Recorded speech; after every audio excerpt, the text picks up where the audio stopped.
안녕하세요. 뉴스와 사람들입니다. 박정훈 대령 측이 만든 비공개 문건에 지난 7월 31일 대통령 주재 회의에서 수사 결과를 보고받고 경로했다는 내용이 있었지요. 내용에 따르면 교원은 국방장관을 연결하라며 이런 일로 사단장까지 처벌하게 되면 대한민국에서 누가 사단장을 할 수 있겠냐 라고 질책했고, 이 회의가 있은 후 국방장관은 자신이 결재한 수사 결과를 뒤집습니다. 해병대 사령관 역시 7월 31일 11시 56분에 국방장관으로부터 연락을 받았다고 국회에서 진술했지요. 그러니까 교웅이 연루된 핵심적 단서 중 하나가 바로 이 회의인 것인데, 과연 대통령실 관계자들은 이를 어떻게 기억할까요? 8월 30일 오전 국회 예결위에서 전희경 정무비서관은 이렇게 발언했지요. 정무비서관님, 대통령실에서 대통령께서 직접 주재하는 수석비서관 회의가 정례적으로 열립니까? 예, 대수비라고 해서 정례적으로 열리는 회의가 있습니다. 언제 열립니까? 대략 일주일에 한 번 월요일경에 열리게 됩니다. 대략입니까? 바뀌는 수도 있습니까? 대통령님의 일정에 따라서 요일이 변경되는 수도 있고, 어떤 경우에는 열리지 못하는 경우도 있습니다. 우리 정무비서관께서는 그 대수비 회의에 참석하십니까? 저는 참석하지 않습니다. 배석하십니까? 배석하지 않습니다. 7월 31일 고 최수근 상병의 순직 사건에 대한 언론 브리핑이 예정돼 있었던 날입니다. 그날이 월요일인데요. 7월 31일에 대수비 회의가 열렸습니까? 그 내용은 확인해 봐야지 알고요. 제가 지금은 기억하고 있지 않습니다.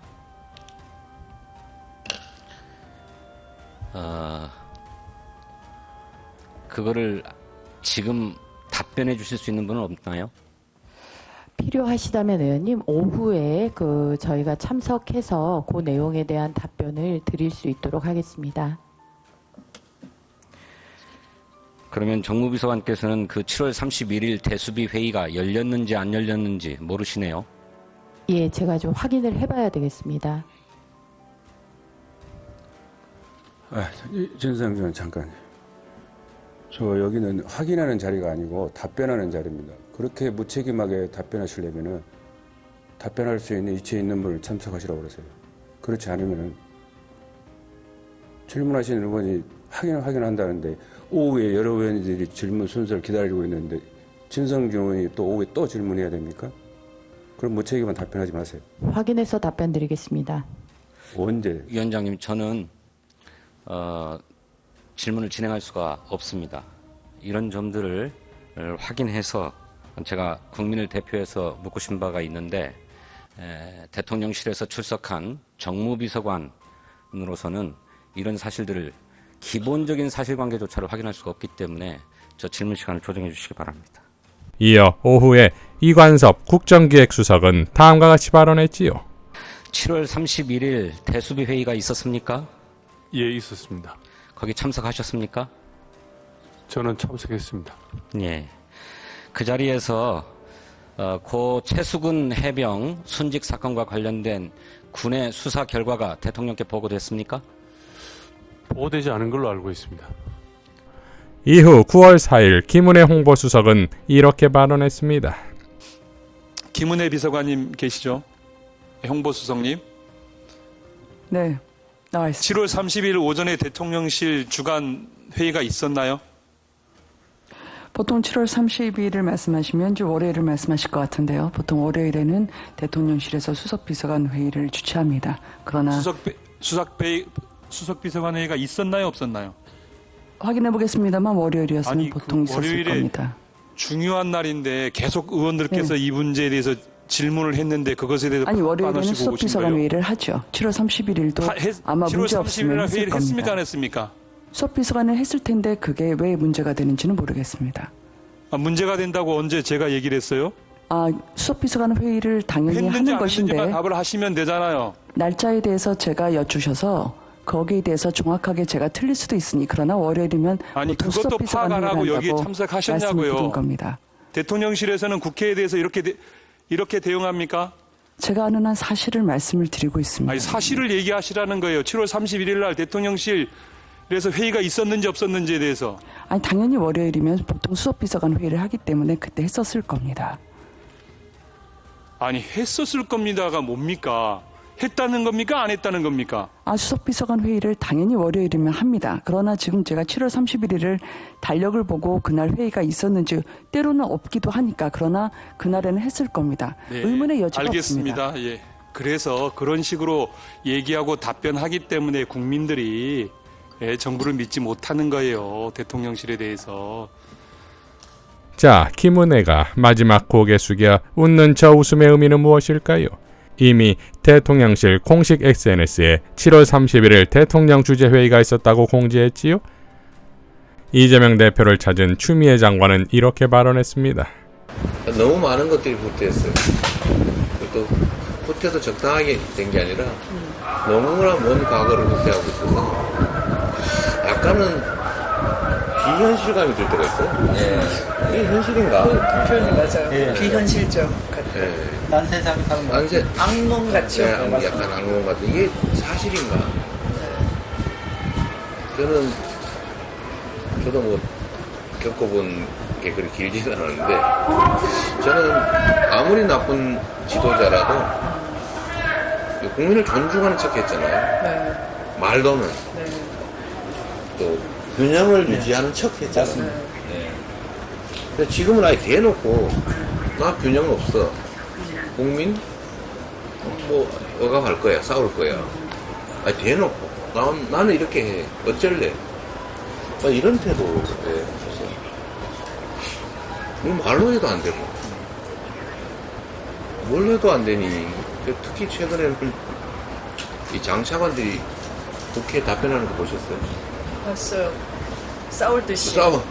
예, 이게 입법기관 국민의 대표를 존중하는 마음은 전혀 없고 밟으려고요. 조롱하죠, 조롱. 네. 그 태도 자체가 겸손이 없고요. 그 말씀 하나하나가 국회에서 야당 의원을 상대하는 게 아니라 국민한테 의견을 얘기하고 보고하는 거잖아요. 국정에 대해서. 근데 그 국민에 대한 자세가 아니에요. 그냥 질문자를 조롱하고 우습게 만들려고 하는 말싸움, 말장난, 말꼬투리 장난 그런 모습이 역력하게 보이고 그걸 제일 잘하는 친구가 법무부 장관인 것 같아요. 다 따라 배웠어. 오염이 됐어요. 저는 그게 국민에게 하는 행동이라고 보이죠. 국민하고 싸우겠다고 했잖아요. 그런 말 하기 어렵거든요. 하다못해 지나가는 단 한 명의 민원인이라도 그렇게 무시하면 안 되잖아요. 그래서 주권자로 존중은 해야 되는데 존중감은 제로. 우리는 원래 폭력적 지배자야. 이제 적응해라. 이런 걸로 보여져요. 더 이상 할 수 있는 것도 없고 그래도 우리가 참새도 죽을 때는 잭 안 나는데 뭐 뭔가 우리가 저항하는 것도 보여줘야 하고 국민들이 느끼고 겪는 고통이나 이 어려움에 대해서 우리가 조금은 공감해야 되고 자우지간에 아까 말씀드린 것처럼 뭔가 비현실적인 상황으로 느끼고 현실이 아닌 것 같아요. 그런 것이 그 말에서 대통령 말에서 엊그저께 이런 거 있잖아요. 1+1은 1+1은 100이라고 하는 사람들과 싸우겠다. 우기는 국민들하고 싸우겠다인데 후쿠시마 오염수에 대해서 안전을 걱정하는 80%가 넘는 국민들에 대해서 그게 할 말입니까? 그렇죠. 네, 그러면서 국가가 이념이 중요하다 이렇게 얘기해요. 그러니까 그것도 제일 황당한 일이죠. 네네. 그러면 이분은 윤석열 대통령은 말은 이념이라고 하는데요. 따지고 보면 이념이 없고 그냥 적이에요. 그게 이념 대신 적을 가리키면서 이념이라고 착각하고 있는 거예요. 근데 국민을 적으로 돌려 세우면서 이념이라고 우기고 그 국민 80% 이상과 싸우겠다. 태어나지 않은 우리 생명, 우리 아이들하고 우리 후손들하고 싸우겠다 그 얘기예요. 무지막지한 대통령이죠. 자, 그러니까 교홍의 1+1 발언 이후 이제는 구체적인 방법론까지 나왔으니 핵폐수 반대하는 자 간첩이라는 거 아닙니까? 국회 정보위 비공개회의에서 국정원장은 북한은 현재 국내 공조 세력이나 지하망에 오염수 방류 반대 활동을 하도록 하는 지령을 지속적으로 내리고 있는 것으로 파악하고 있다 라고 했다는 거지요. 이에 대해 황교익 작가는 이렇게 밝혔습니다. 북한이 국내 반정부 세력이나 지하망에 일본 후쿠시마 원전 오염수 방류에 반대하는 활동을 하라는 지령을 내리고 있다. 국정원이 이랬다는군요. 대한민국 국민의 80%가 방사능 오염수 방류에 반대합니다.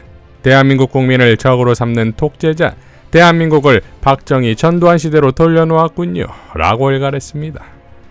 자, 국민의 80%가 반대하고 있는 사안에 이런 대응은 먹히기는커녕 경정권의 수준만 드러나는 거 아니겠습니까? 이러니 희망은 이재명뿐이다 이겁니다. 단식 6일차 이재명 대표는 다음과 같이 밝혔지요. 결국 국민이 승리할 것이기에 지치지 않습니다.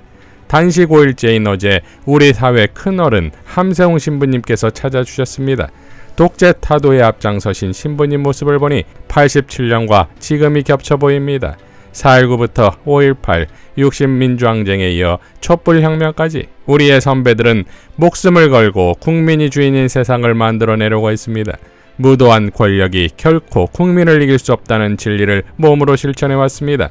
피로 쟁취한 민주주의가 망가지고 있습니다. 군부 독재, 군합발이 사라진 자리에 검사 독재의 서슬퍼런 칼날이 대신하고 있습니다. 독재란 곧 생각의 독점을 뜻합니다. 독재 권력의 통치는 언제나 생각이 다르다는 이유로 상대를 악마화하는 것에서 시작했습니다. 지금을 군부 독재 시절과 비교할 수 있냐는 물음에 대한 답이 될 것입니다. 역사는 시계추와 같아서 전진과 후퇴를 반복합니다. 당장은 절망이 온몸을 휘감을 때도 있습니다. 4.19 혁명 불과 1년 후 박정희 군부 세력의 쿠데타가 벌어졌을 때가 그러했고 촛불혁명을 거쳐 검사 독재 정권이 들어선 지금도 그렇습니다. 그러나 역사는 반복되면서도 늘 전진했습니다. 너무 더딘 것 같아도 또 패배감과 무력감에 끝난 것 같아도 역사는 앞으로 나갑니다. 우리 앞에 서서 결국 민주주의를 쟁취한 선배들과 국민의 발자취가 그 증거입니다. 제가 단식으로 느끼는 고통이 있다 해도 감히 군합발에 짓밟혀가며 민주공화국을 만들고 지켜낸 선배들과 비교나 할 수 있겠습니까?